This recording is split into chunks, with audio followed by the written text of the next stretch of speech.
Picture this. It's 10:37 p.m. You're in bed, phone 2 inches from your face, judgmentally scrolling through other people's minimalist bedrooms that all suspiciously look like furniture store showrooms. Netflix is paused on the "Are you still watching?" screen, which is rude but accurate. You finally decide, okay, sleep time. Responsible adult hours. You plug in your phone, tap the alarm, and everything dies. Lights, gone. Wi-Fi, gone. Fan, gone. Your very expensive smart bulb, now just a decorative glass rock. You stand there, holding your dead phone like a tiny, useless mirror. The fridge beeps sadly, like it's saying goodbye to the yogurt. Somewhere outside, a car alarm goes off, then gives up too. 5 minutes in, you've opened the fridge 3 separate times just to check if the power is still out. 10 minutes in, you're at the window, trying to judge civilization's status based on how dark Gary's house across the street looks. 20 minutes in, you're planning how to cook pasta, emotionally. By hour 1, your brain goes, wait, how long is this going to last? By hour 2, it goes, oh, I own 0 candles that aren't scented like vanilla anxiety. Somewhere between the flickering phone battery and the silent router, a tiny thought appears. Maybe I should have prepared for this? So today, we're talking about how to prepare for the first 7 days of a total blackout. Like, no power, no Wi-Fi, just you, your snacks, and your raw, unfiltered personality. Stick around. Hit the like button if you enjoy feeling mildly called out. And maybe subscribe so we can panic plan slightly better together next time. Number 1. Admit Wi-Fi can die. Let's start with the hardest part, accepting that electricity is not a personality trait you own.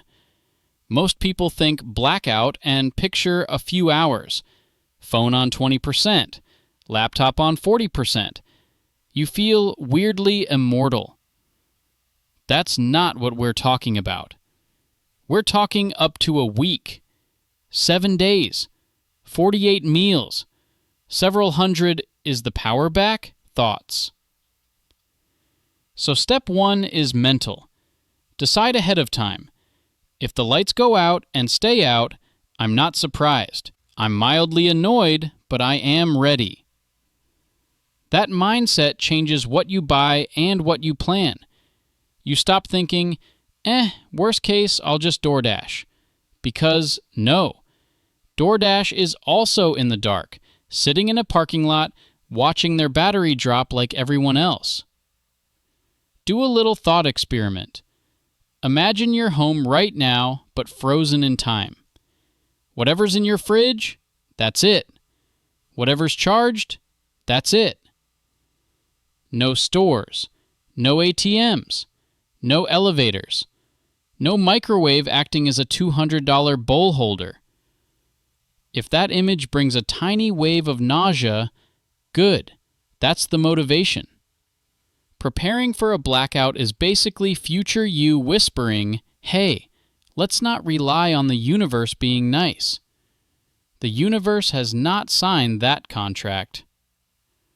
The goal isn't to become a doomsday bunker goblin. It's just, can I function for a week without an extension cord to society? If not, we fix that.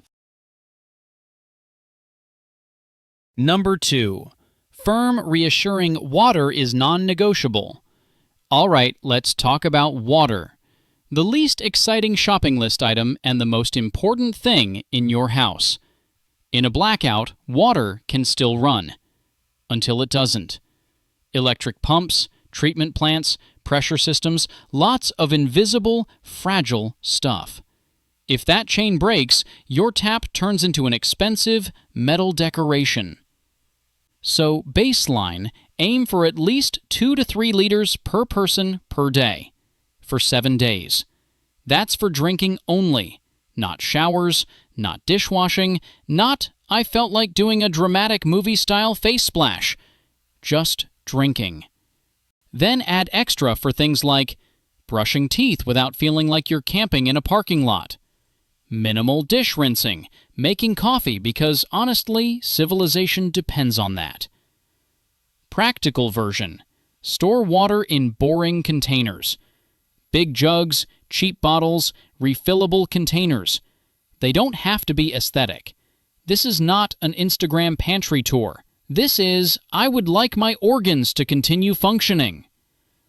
If you have some warning, like a storm coming, fill. Every pot, every jug. The bathtub. Throw in a clean liner if you can. Tub water is for flushing toilets and washing, not drinking. Unless you're into vaguely shampoo-flavored hydration, which I do not recommend. Put your water in one easy-to-reach area. That way, during the blackout, you're not doing a scavenger hunt through closets like a confused raccoon. When the lights go, you want to know exactly where the Don't Die section of your house is. If you remember nothing else from this video, remember this. Food is negotiable. Water is not. Your body can survive a lot of things. Being crunchy is not one of them. Number 3. Food that doesn't judge you. Let's be honest. The average fridge is not prepared. It's vibes plus leftovers. In a blackout, you want food that does not require electricity, emotional strength, or advanced cooking skills. Think, open, eat, survive, not, first, gently preheat your artisanal oven. For 7 days, you want layers. Stuff you eat first. Whatever's in the fridge that won't kill you if it warms up. Cook or eat that in the first 24 hours. Shelf-stable mains. Canned beans, tuna, veggies, soup, instant noodles, peanut butter, oats. No-cook snacks. Nuts, crackers, granola bars, dried fruit, chocolate. For morale, obviously. Bonus points for food you actually like. Don't buy apocalypse food you would never touch in real life. If you look at a can and think, I'd rather chew my own shoe, it doesn't belong. Plan roughly. 2 to 3 simple meals per day plus snacks. Nothing fancy. This is not the week to discover slow food.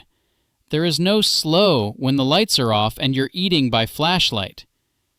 Also, get a manual can opener. Test it once. Do not discover during a blackout that your only opener is a dead electric one and your backup is pure optimism. Think of your blackout pantry like offline mode for your stomach. It should work even if every smart device you own is having a nervous breakdown. Number 4. Light that isn't a fire hazard. Candles are cute, until you realize you've basically placed tiny open flames around your soft, flammable life. Use them, but don't rely on them. Your blackout MVPs are flashlights, plural. A headlamp, yes, you will look ridiculous, yes, it's amazing. Battery-powered lanterns. These let you cook, read, and go to the bathroom without holding your phone up like the world's saddest torch. Keep them in predictable spots. By the bed, near the front door, in the kitchen. Do a quick lights out drill one evening. Walk around. See how fast you can find them. If it feels like a horror movie, rearrange. Store extra batteries. More than you think. Then add one more pack for the flashlight you forgot existed. Rechargeable batteries are great if you also have a way to charge them. We'll get to that.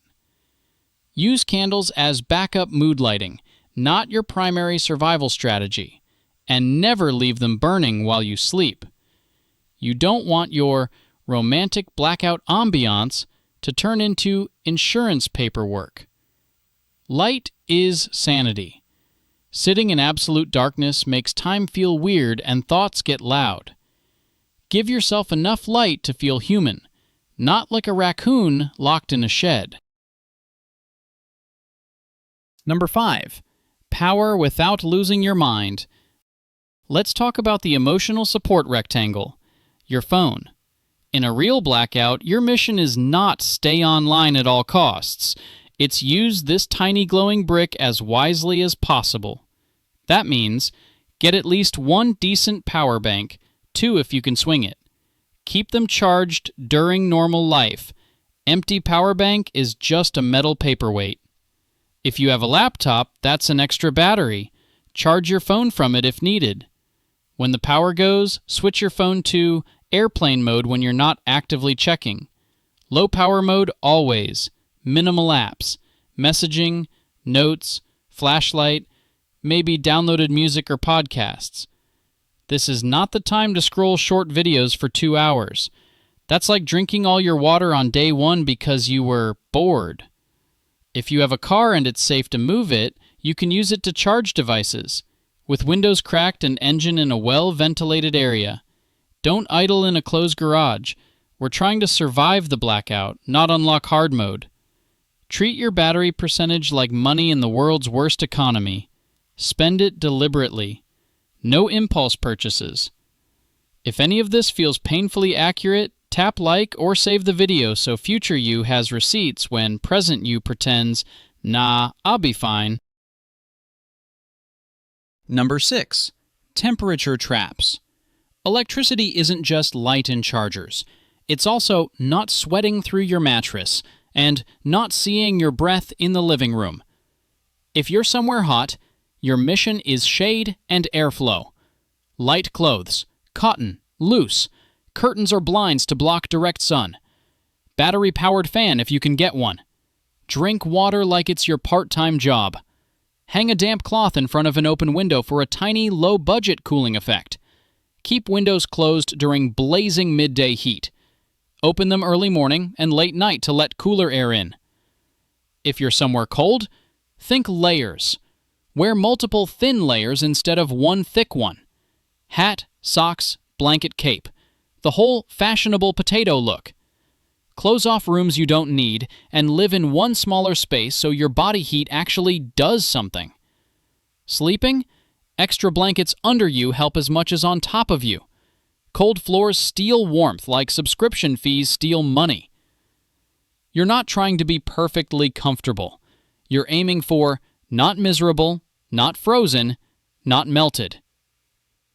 Blackouts are when you realize how much heating and cooling you've been outsourcing to machines while walking around in a t-shirt like a spoiled lizard.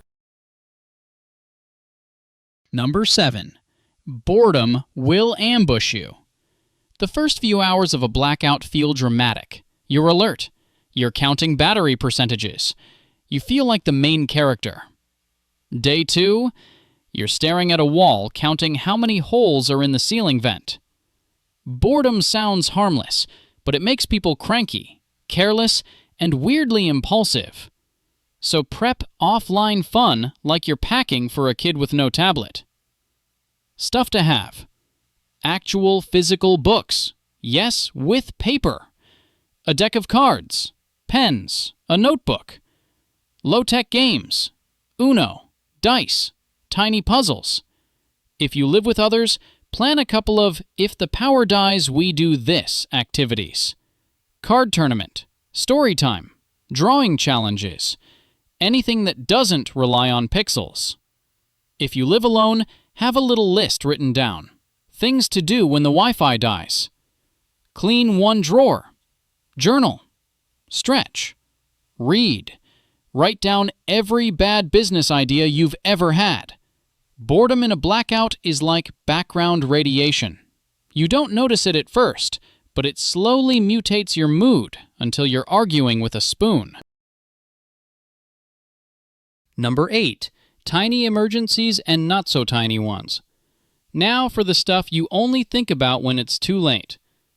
Cash. In a long blackout, card machines and ATMs might be dead. Have a small stash of actual physical money.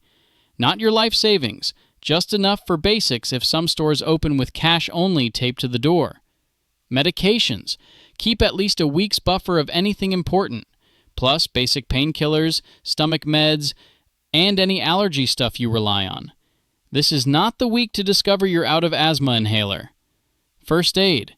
Bandages, antiseptic, gauze, tape, gloves, and whatever gets used in your house most. Add a printed emergency contact list. If your phone dies, so does your contact list, unless you've written it down like it's 1997. External stuff. Know where your important documents are. ID, insurance, anything you might need if you actually have to leave. One folder. Easy to grab. Big picture. A blackout is inconvenient, but it can stack with other problems fast. Think of this as setting your life to easy mode when something external hits hard mode. Preparation won't make you invincible. It just means when chaos knocks, you're not answering the door in emotional flip-flops. Number 9. People, gadgets. Here's a fun discovery during a blackout. The most powerful device is your neighbor. We're used to living like tiny islands. Headphones in, door closed, groceries carried in fast so no one makes eye contact. But when the power is out for days, community suddenly matters a lot. Before anything happens, just know who's around you. The elderly guy downstairs, the single parent across the hall, the friend with a car, the cousin who owns 47 random tools just in case. Make a tiny mental map. Who might need help if elevators stop? Who might have extra gear or skills? Who is good in a crisis and who absolutely is not? It's okay if that second one is you. During a blackout, check in. Share info. You heard anything? You good on water? Trade batteries for noodles. Swap candles for coffee. Humans have run society on I help you, you help me much longer than on lithium-ion cells. Your phone is great until it dies. Your group chat is amazing until the signal disappears. The people in shouting distance, that's your real network. Think of it like real-life co-op mode. Way more bugs, way less lag. Surprisingly wholesome. Number 10. Stay sane, not heroic. Last piece, the mental game. Blackouts mess with your sense of time. Hours stretch. Nights feel weirdly long. Your brain starts doing that thing where one small inconvenience becomes a whole existential crisis. So you need a loose routine. Nothing intense, just anchors. Morning. Water, quick stretch, check supplies. Midday. One useful task. Organize a drawer, hand wash a few clothes, read a chapter. Evening. One fun thing. Card game, journaling, dumb stories by lantern. Limit news checks if you still have a connection.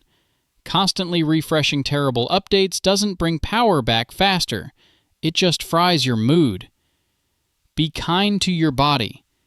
Eat, hydrate, nap if you can. You're not training for the survival Olympics, you're just getting through a weird week with minimum damage to your nervous system. And remember, it's okay to feel annoyed, anxious, or useless. That doesn't mean you are useless. You stored water. You found the flashlight. You didn't burn the house down with a vanilla-scented candle. That's a win. So, what's the big lesson in all this? Preparing for a 7-day blackout isn't about expecting the world to end. It's about accepting that our ultra-connected, always-on life is fragile. We walk around powered by invisible grids, constant notifications, and same-day delivery. Take away electricity, and suddenly it's just you, your habits, and that one can of beans you've been ignoring. If you plan even a little, water, food, light, power, people, your own brain, you turn a blackout from total chaos into very annoying but manageable. It becomes less disaster movie, more weird offline retreat with extra laundry. And honestly, it's a good reminder for everything else. Jobs, relationships, tech. Don't put all your safety, happiness, or sanity in one system that can fail. Have backups. Have people. Have a version of yourself that still works when the Wi-Fi doesn't. If this hit a little too close to home and you're now eyeing your empty pantry, drop a single emoji or just a lonely dot in the comments so I know you're quietly panic planning with me.